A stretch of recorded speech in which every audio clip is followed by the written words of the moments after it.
malam semua. Apa khabar? Anda bersama kami dalam Warna Ramadan. Terima kasih kerana jadikan rancangan ini sebagai rutin tontonan harian anda sepanjang Ramadan. Yeah.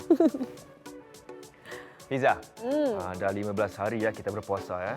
Cepat betul masa berlalu. Jadi, apakah paparan minggu ini yang menarik untuk kita kongsikan bersama penonton? Antaranya dalam segmen hidang. Selalunya tamu undangan kita ni akan berkongsi nasihat tentang kesihatan dan perubatan. Tapi hari ini dia nak masak, Suzairi. Wow. Siapakah dia dan apakah resepinya? Tunggu. Dan sebut tentang kesihatan pula, dalam segmen Sembang kita akan dapatkan tip yang bermanfaat untuk pastikan tubuh kita kekal sihat dan bertenaga sepanjang kita berpuasa. Betul tu. Bila kesihatan terjaga, barulah penampilan kita akan nampak lebih menyelah. Kalau nampak cantik atau segar dari hujung rambut ke hujung kaki, barulah ada semangat nak beraya, betul tak? Memang betul, setuju sekali. Tapi lainlah untuk awak. Tak payah nak kata orang tu sesusah risau tentang rambut. Sebab pakai baju yang cantik, pilih saja mana-mana tudung kan. Sepadankan dengan pakaian, dah settle. Amboi, senangnya awak cakap. Awak tak tahu kadang-kadang boleh pening tak kepala saya nak pilih tudung yang sesuai. Tapi tak apa, saya dah tak risau lagi sebab saya dah dapatkan tip untuk pilih tudung. Mari kita saksikan dalam segmen Gaya. Siapa yang tak tertarik dengan influencer atau rakan-rakan yang pandai gayakan style tudung mereka yang cantik-cantik tu? Saya pernah tanya tutorial dari mereka, tapi style tudung tu tak kenal lah dengan bentuk muka saya. Awak juga?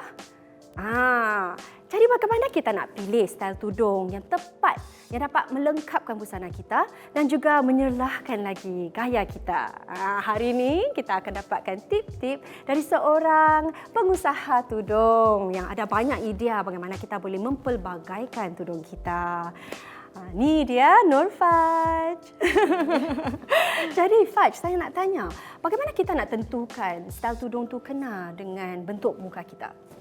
Okay, so bentuk muka orang kan berbeza-beza. Jadi contohnya kalau muka yang bentuk bulat macam saya, boleh lebihkan tutup pipi dengan dagu lah. Jadi saya selalunya pin bawah dagu dan ikat belakang ataupun selimpang ke belakang lah. Okay, so untuk bentuk yang bujur, mungkin boleh pakai tudung yang lepas sikit lah. Dia nampak lebih volume di muka. Kalau muka bentuk tu heart shape macam Fiza atau more rectangular, boleh kenakan gaya dengan bawal lah, tudung bawal.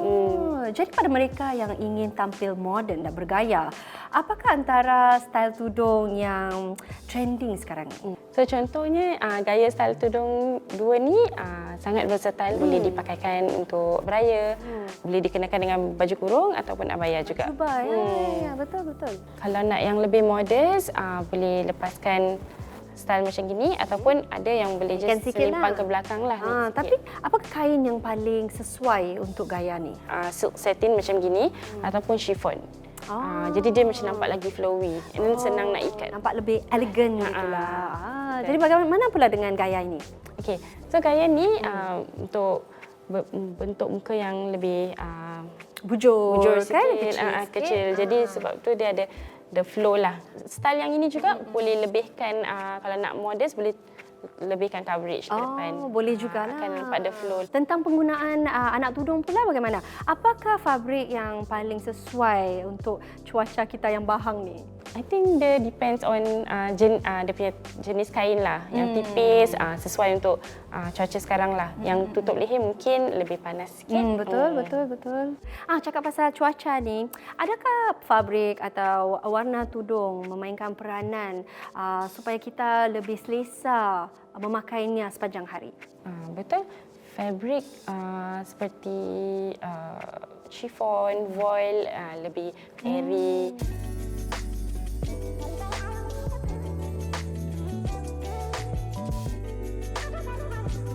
Bagi warna pula, mungkin boleh elakkan warna hitam kerana panaskan nanti. Kita boleh cuba warna-warna macam pastels, warna yang lebih warm.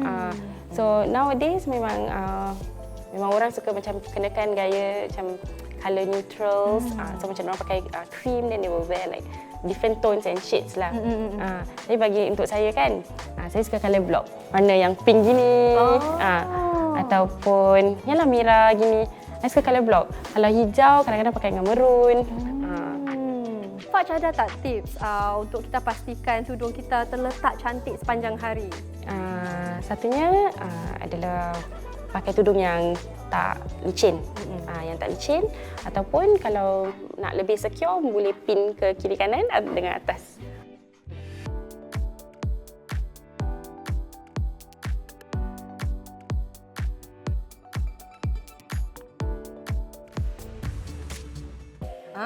Baiklah, terima kasih Nurfaj. Dengar tu, nampaknya ada banyak tip-tip yang dikongsikan hari ini ya bagi wanita-wanita yang berhijab.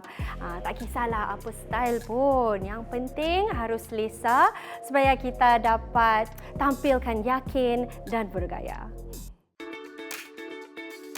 Nampak tu, bila tudung kita on point baru nampak lebih confident. Kalau tak, takut muka kita nampak lesu atau selekeh. Saya rasa ramai wanita di luar sana yang sependapat dengan saya. Betul tak? Tapi Fizzah, dalam bulan Ramadan ni mesti ramai yang akan nampak lesu kan? Kalau nak tahu bagaimana untuk sentiasa nampak segar dan bertenaga, saksikan segmen Cuit-Cuit selepas ini. Tapi sekarang ni, kita nak berehat sejenak. Nantikan banyak lagi tip dan paparan menarik dalam Warna Ramadan.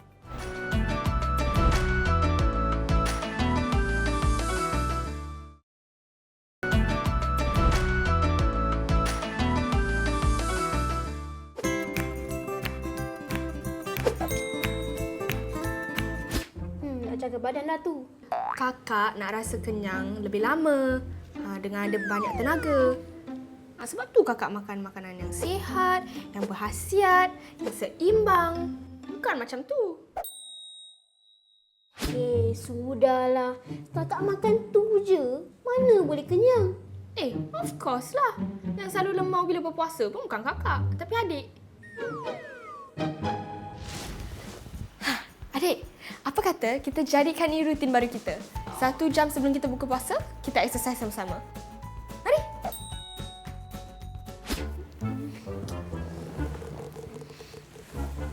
Dapat buat senaman ringan pun jadilah. Stretching ke, atau jalan-jalan di keliling kawasan kejiranan kita ke. Asalkan kita kekal aktif. Jadi badan kita cergas dan sihat. Kalau tak, Nanti kita jadi malas, tak bermaya. Adik, dah pukul 9.30 malam ni. Janganlah tidur lambat sangat. Nanti tak boleh bangun sahur pula. Adik, ada main game Adik dengar muzik lah. Bukankah kita patut buat aktiviti seperti dengar muzik atau membaca setengah jam sebelum tidur? Tabiat tidur yang sihat. Bagus. Jadikan kebiasaan. Baru boleh tidur dengan aman. Lebih aman kalau kakak pun buat perkara yang sama. Dah ada buku tu, pergilah baca. Selamat malam. Selamat kembali ke Warna Ramadan. Wah, lucu betul ya ragam Muhammad Syakil dan Hani Bella tadi dalam Cuit-Cuit. Memang lucu Suzairi. Tapi apa yang mereka amalkan harus kita jadikan contoh. Walaupun berpuasa, kesihatan tu tak boleh diabaikan. Betul. Lagipun panduan tadi memang untuk semua. Tak kira usia. Tapi bagus juga kalau ibu bapa di rumah dapat latih anak-anak untuk mulakan tabiat positif dari usia muda. Setuju. Kalau mereka berjaya, sekali-sekala bolehlah berikan mereka ganjaran. Antaranya mungkin anda boleh siapkan juadah iftar yang sedap-sedap. Kalau tak ada idea, jangan risau. Anda boleh cuba resepi kita kali ini ya. Nak tahu apa? Mari kita saksikan dalam Hidang. Jarang-jarang kita dapat rasa air tangan tamu kita kali ini. Selalunya dia akan kongsi tips kesihatan saja. Betul tak Dr. Ellie? Betul. Hai, surprise. Khas untuk program Warna Ramadan hari ini, saya akan sing-sing dengan tangan saya. Saya pasti ramai penonton terkejut nampak Dr. Ellie kali ini. Tapi saya dengar resepi Dr. Ellie ni lebih mengejutkan. Apa dia? Suka surprise. Kerana ia sihat, lazat dan lebih penting mudah untuk dibuat.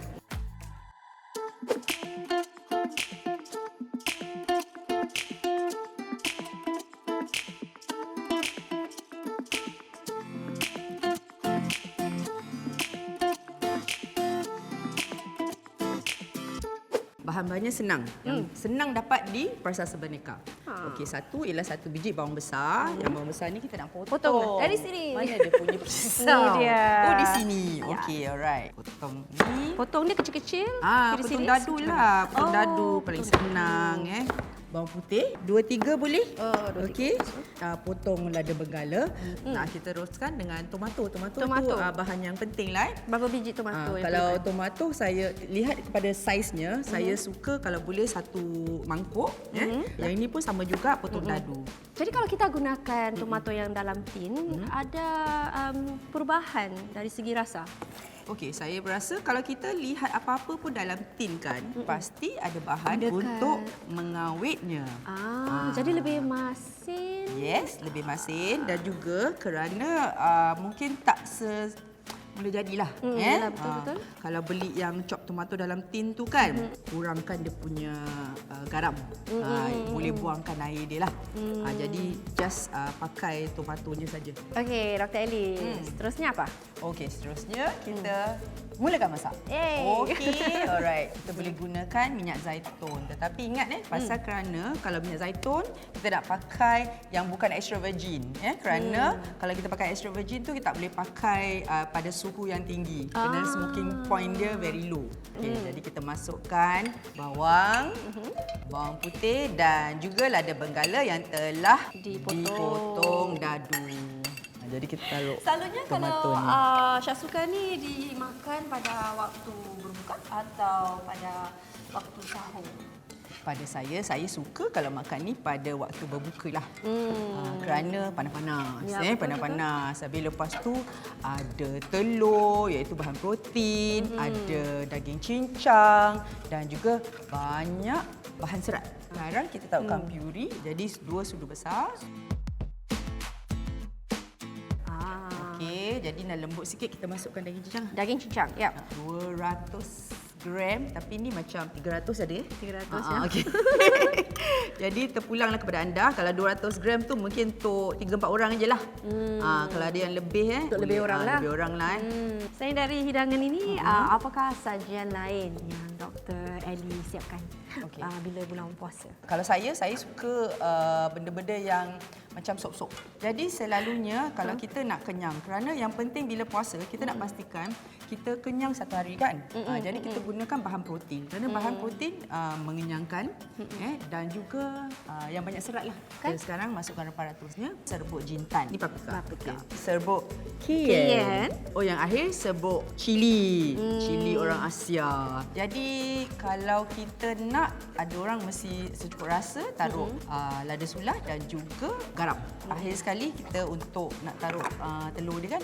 Okey, anda boleh gunakan sudut gini. Senanglah tak begini. Jadi buat bulatan gitu. Jadi cantik. Kan. Idea ni. Wah. Jadi cantik. Banyak juga ya tips masakannya. Okay, nampak dah okey gini. Sekarang kita boleh pecahkan telur lah.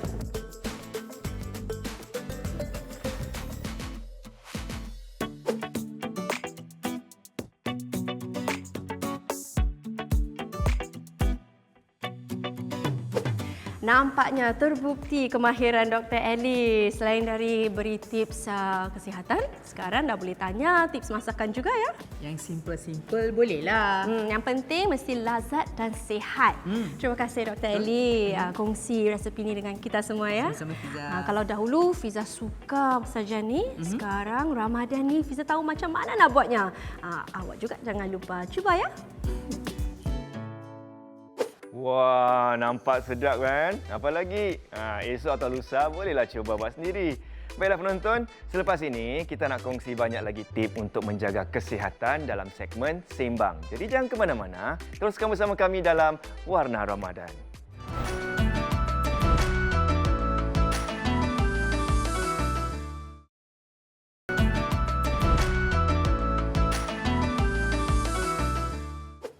Anda masih bersama kami dalam Warna Ramadan. Tinggal kurang dari sejam lagi untuk berbuka. Saya harap anda semua okey ya. Maklumlah bila berpuasa mesti tubuh kita rasa malas dan tak bermaya kan. Tapi jangan layankan sangat. Kalau kita kekal aktif, banyak faedahnya. Tapi apa yang boleh kita lakukan ya? Apa kata kita dapatkan tip dan nasihat dalam segmen Sembang. Mungkin ada yang berfikir, bila berpuasa, aktiviti senaman juga harus direhatkan. Sebenarnya ini adalah anggapan yang harus diubah. Tahukah anda banyak manfaatnya jika kita tingkatkan senaman di bulan puasa? Dan hari ini kita akan dengarkan pengkongsian daripada seorang pakar kesihatan dan kecergasan. Selamat datang ke Warna Ramadan, Wan. Terima kasih. Wan, biasanya bila kita tak makan sehari, pukul 10 pagi gitu ya, tenaga dah kurang. Betul. Dan lepas pukul 1 petang tu pula kita mula rasa lesu, lembik dan sebagainya. Jadi bagaimana kita boleh menjaga tenaga dan kecergasan selama berpuasa? Okey, waktu pemakanan kita, makanan kita dan juga minuman nak kena jagalah. Seperti waktu sahur tu, kita kena makan makanan yang berkhasiat lah. Dan minum minuman yang kurang manis, yang lebihkan banyak minuman air, jarang air suam, supaya tubuh badan kita dapat menampung hingga malam. Cergaslah. Jadi bab nak bersenam pula. Okey. Okey? Bila kita nak bersenam di bulan puasa ni, mesti ramai yang pening. Nak buat selepas sahur ke ataupun sebelum berbuka ke. Jadi bilakah waktu yang paling sesuai untuk kita bersenam di bulan puasa? Pertama lepas sahur. Kalau tak bekerja, kita lepas sahur tu kita boleh lakukan lepas solat dan kita boleh lakukan senaman. Dan 2 jam sebelum berbuka puasa, kita boleh lakukan latihan-latihan senaman yang ringan, seperti berjalan pantas, yang boleh dilakukan berdekatan dengan rumah ataupun di dalam rumah sendiri kalau rumahnya ada kawasan lapang. Ni bila kita bersenam di bulan puasa, adakah ia mempunyai pengaruh pada kadar metabolisme kita? Yes, pengaruh yang kira positif lah. Dia dapat memproses makanan dan minuman kita lebih cepat lagi, lebih pantas untuk menjadikan tenaga. Tapi kita kena makan makanan yang berkhasiat lah.